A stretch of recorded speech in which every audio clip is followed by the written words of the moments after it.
এই সাদা নরম তুলা আমাদের দৈনন্দিন জীবনের কত বড় অংশ। কখনো কি ভেবে দেখেছেন কোথা থেকে আসে এই তুলা? আসসালামু আলাইকুম, স্বাগতম মা এগ্রো ফার্ম। আজ আমরা আসছি ব্রহ্মপুত্র নদীর তীর ঘেঁষে বিশাল বড় তুলা উৎপাদন প্রজেক্টে। এই হলো তুলার গাছ।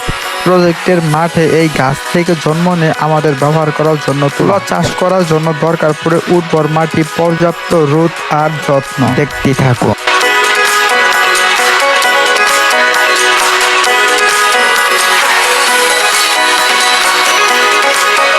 বীজ রোপণ করার পর গাছ ধীরে ধীরে বড় হয়। বেশ কয়েক সপ্তাহ পর গাছ থেকে ফুল আসে, যা দেখতে খুব সুন্দর দেখায়। এই ফুলগুলো ধীরে ধীরে শুকিয়ে গিয়ে তৈরি হয় তুলার বল বা কটন বল, যা আপনারা দেখতেছেন। একটি গাছে অনেকগুলো তুলার বল উৎপাদিত হয়।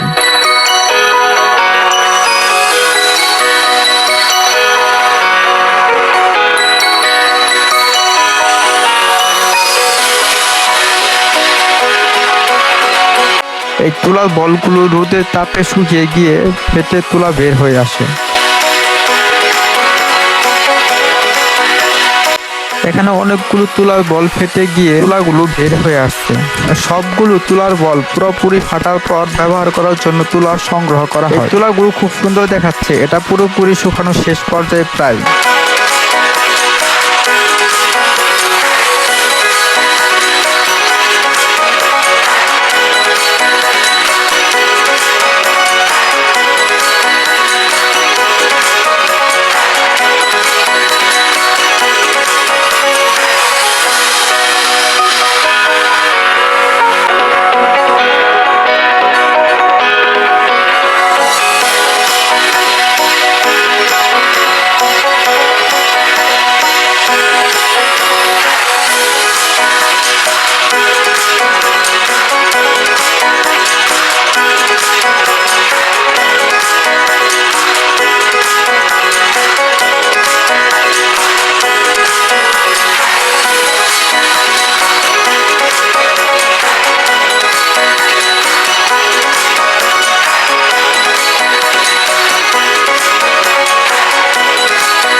তুলাগুলো সংগ্রহের সময় খুব সাবধানে হাতে নিতে হয়, যাতে গুণগত মান ঠিক থাকে, বাইরের কোনো ময়লা যেন না লাগে। দেখতে থাকুন তুলা রোপণের ও সংগ্রহের পুরো সিস্টেম।